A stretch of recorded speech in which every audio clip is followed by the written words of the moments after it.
resmi menjadi Kepala Badan Nasional Penanggulangan Terorisme atau BNPT setelah dilantik Presiden Joko Widodo di Istana Negara pagi ini.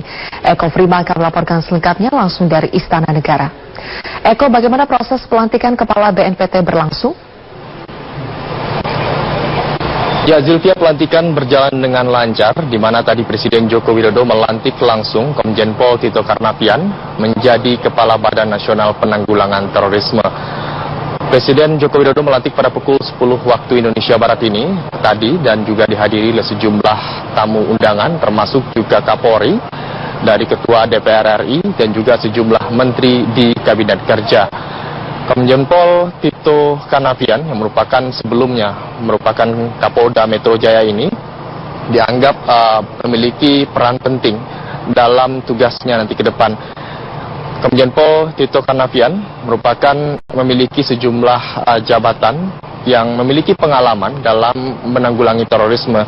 Kita tahu, Zilvia, pada tahun 2001 Tito juga memiliki pengalaman di mana mencari Tommy Soeharto dengan memimpin langsung tim Kobra terkait penembakan Hakim Agung Saifuddin Kastasmita. Dan juga pada tahun 2004 dan juga 2010 ia juga bergabung langsung dengan Detasemen Anti Teror dan juga pernah menjabat menjadi Kepala Detasemen Anti Teror pada tahun 1998 hingga 1999. Dan pada tahun 2005 Tito juga pernah memimpin langsung dalam penggerbekan gebong teror tentang Dr. Azhari di Malang, merupakan dalang dari bom Bali Jilid 2. Dan ini juga yang dipercayakan oleh Presiden Joko Widodo kenapa Tito Karnavian dianggap bisa berperan dalam memimpin Kepala BNPT untuk periode ini. Dan memang di posisi Tito saat ini digantikan oleh Irjen Mukianto, merupakan Kapolda Metro Jaya yang baru yang sebelumnya merupakan Kapolda Jawa Barat. Sylvia. Kok apa yang akan jadi fokus utama Komjen Tito Karnavian pasca dilantik? Ya, ada dua fokus yang akan dilakukan oleh Tito Karnavian, Zilvia. Antara lain pertama yakni bagaimana untuk membatasi ruang gerak dari gerakan radikalisme. Kemudian juga tim-tim teror yang saat ini telah berkembang di Indonesia. Kita tahu, Zilvia, saat ini masih berkembang yakni gerakan kelompok teror Santoso di Poso, kemudian juga kelompok teror yang mengatasnamakan negara Islam Irak dan juga Suriah. Ini nantinya yang akan menjadi fokus oleh Tito Karnavian di saat memimpin Kepala BNPT, dan sekaligus juga memberantas gerakan-gerakan radikalisme seperti yang saat ini baru-baru terjadi di Papua. Dan ini yang juga nantinya akan menjadi fokus. Dan dipilihnya Tito menjadi Kepala BNPT ini dianggap oleh Kapolri Jenderal Badrodin Haiti merupakan langkah tepat dikarenakan pengalaman dimiliki oleh oleh Kompol Tito ini sudah sesuai dengan pengalaman. Dan berikut pernyataan dari Kapolri Jenderal Badrodin Haiti yang hadir langsung dalam pelantikan Kepala BNPT pada hari ini. Potensi dari sisi pengalaman saya kira cukup mumpuni ya, karena memang Pak Tito sudah cukup berpengalaman dalam menangani kasus-kasus terorisme, dan juga beliau juga pernah jadi Kadensus 88, sehingga jaringan seluruh pelaku teror yang ada di Indonesia maupun yang secara internasional beliau juga sudah menguasai, sehingga saya pikir satu pilihan yang tepat untuk Pak Tito ditempatkan sebagai Kepala BNPT. Karena ke depan tantangan terhadap terorisme, radikalisme akan semakin banyak. Dan selain penindakan secara langsung, Zilvia, Kepala BNPT Tito Karnavian mengutip pernyataan sebelumnya, revisi Undang-Undang Terorisme Nomor 15 Tahun 2003 juga menjadi perhatian tersendiri. Bagaimana revisi itu, yakni menyangkut tentang pemberantasan tindakan pidana terorisme dengan bagaimana menjelaskan kembali konsep dari deradikalisme, sehingga dalam pemberantasan terorisme juga tidak melanggar HAM, namun juga bisa dicegah. Untuk sementara demikian, Zilvia, laporan kami langsung dari Istana Negara, kembali ke Anda ke Jakarta. Di studio. Terima kasih atas laporan Anda. Karnavian akan dilantik oleh Presiden RI Joko Widodo sebagai Kepala Badan Nasional Penanggulangan Terorisme (BNPT). Pelantikan rencananya akan digelar di Istana Negara pada Rabu pagi ini. Pelantikan akan digelar pada pukul 10 pagi ini. Presiden Jokowi akan melantik langsung Irjen Pol Tito Karnavian sebagai Kepala BNPT. Kemampuannya dalam penanganan terorisme tidak diragukan lagi. Ia pernah dipercaya sebagai Kepala Densus 88 Polri. Pengangkatan Tito sebagai Kepala BNPT tertuang dalam surat telegram Kapolri tertanggal 14 Maret 2016. Irjen Pol Tito Karnavian dimutasi menggantikan Komjen Pol Saud Usman. Sementara Komjen Pol Saud Usman dimutasikan sebagai Pati Bareskrim untuk menghabiskan masa pengabdian sebelum pensiun. Surat keputusan Presiden sudah ada untuk menjadi BNPT, Kepala BNPT. Kemudian telegram dari Kapolri pun sudah ada untuk serah terima Kapolda. Jadi untuk Kepala BNPT terbit tanggal 10 Maret lalu. Memang sebelumnya saya pernah ditanya, tapi saya nggak berani komen sebelum ada surat kan. Setelah ada surat tanggal 10 Maret, itu sudah ada oleh Presiden, saya menggantikan Pak Saud Usman Nasution. Irjen Pol Tito Ahmad Wazir Noviadi sudah menjadi target Badan Narkotika Nasional sejak 3 bulan yang lalu. Noviadi akhirnya ditangkap pada Minggu malam terkait dengan kasus narkoba. Ahmad Wazir Noviadi terpilih sebagai Bupati Ogan Ilir pada Pilkada serentak Desember 2015. Bersama wakilnya Ilyas Panji Alam. Noviadi merupakan bupati termuda dengan usia 27 tahun saat terpilih. Sebelum menjabat bupati, Noviadi menjabat anggota DPRD Ogan Ilir periode 2014-2019 dari fraksi Partai Golkar. Dalam laporan harta kekayaan pejabat negara, Noviadi tercatat memiliki harta 20,3 miliar rupiah yang terdiri dari sejumlah harta bergerak seperti belasan kendaraan mewah dan harta tidak bergerak. Karir Noviadi yang cemerlang di bidang politik ini tak lepas dari peran ayahnya, Mawardi Yahya, Bupati Ogan Ilir 2 periode dari tahun 2005 hingga 2015. Mawardi pun pernah disebut-sebut sebagai bupati terkaya dengan harta triliunan rupiah. Namun karir gemilang Ahmad Wazir Noviadi kini berakhir setelah BNN menggerebek kediaman ayahnya di Jalan Musyawarah, Kota Palembang pada Minggu malam. Petugas BNN yang mensinyalir adanya pesta narkoba di rumah tersebut sempat dihalang-halangi oleh penjaga rumah. Petugas akhirnya mendobrak pintu pagar dan menyisir lokasi. Dalam penyisiran, petugas tidak menemukan barang bukti narkoba. Namun tes urin langsung dilakukan kepada 18 orang yang berada di rumah tersebut. Hasil tes urin menunjukkan 5 orang termasuk Noviadi positif mengonsumsi narkoba. Kelimanya digelandang ke kantor BNN Sumatera Selatan, kemudian dibawa ke Jakarta. Tim Liputan Metro TV. Terungkap 24 jam akan memeriksa seluruh pihak-pihak yang terkait dalam hal ini seperti orang tua dari Noviandi, karena Noviandi diketahui pada saat melakukan pesta narkoba khususnya pesta sabu ini berada di rumah orang tua Noviandi, sehingga disinyalir ini diketahui orang tua Noviandi ini mengetahui betul bahwa anaknya merupakan pengguna narkoba yang bisa diindikasikan ini menggunakan narkoba sudah dalam jangka waktu lama. Bahkan tidak hanya pemeriksaan kepada orang tua, namun juga beberapa pihak-pihak terkait lainnya seperti ada wakil Bupati Ogan Ilir yang juga terus serta berada di rumah Bupati pada saat dilakukan penggerebekan, kemudian juga anggota DPRD dan ada beberapa saksi-saksi lainnya yang akan dihadirkan dalam pemeriksaan di Badan Narkotika Nasional di Jakarta ini. Namun untuk pemanggilan dari orang tua Noviandi ini masih dalam proses. Namun tadi berdasarkan pernyataan dari Kabag Humas Badan Narkotika Nasional menyatakan pemanggilan untuk pemeriksaan ini akan dalam jangka waktu tidak lama lagi. Tidak hanya itu, dari pihak Kabag Humas BNN menyatakan pada saat akan melakukan penangkapan banyak sekali ada berbagai pihak yang mengindikasikan ini menghalang-halangi pada saat melakukan penangkapan Noviandi di rumah orang tua Noviandi. Ada berbagai pihak yang dinilai menghalangi, kemudian juga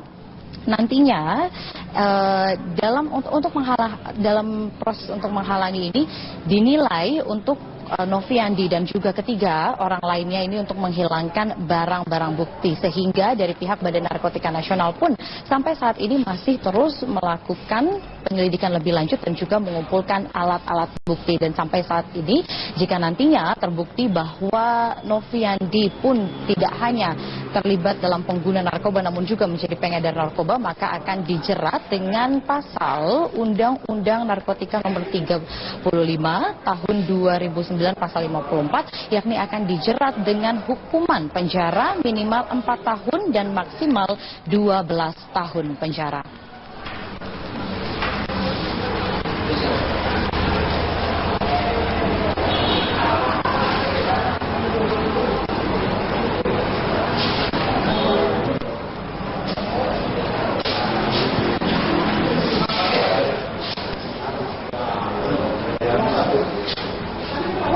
Demikian, Zulfia, kembali ke Anda.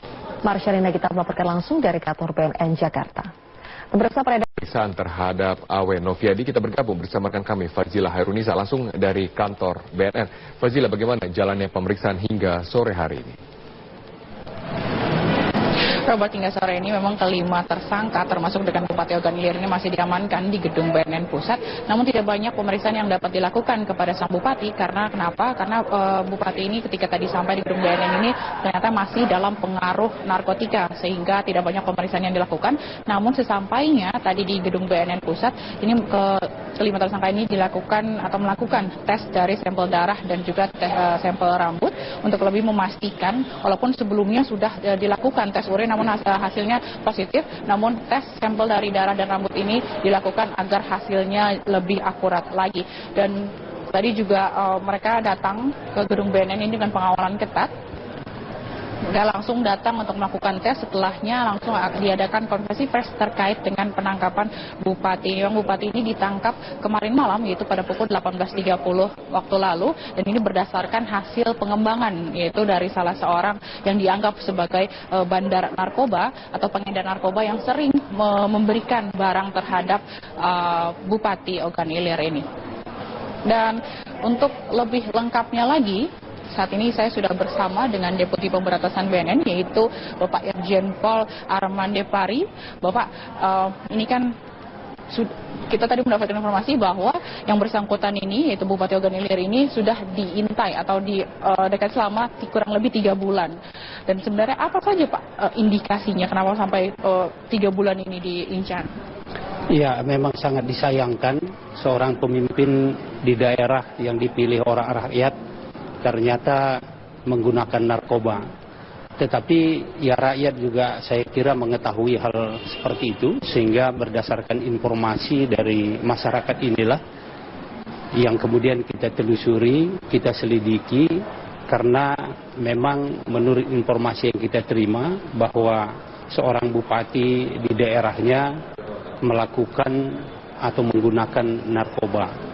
Nah, 3 bulan kurang lebih kita lakukan penyelidikan, mengambil data, dan juga sekaligus untuk memastikan apakah informasi itu benar.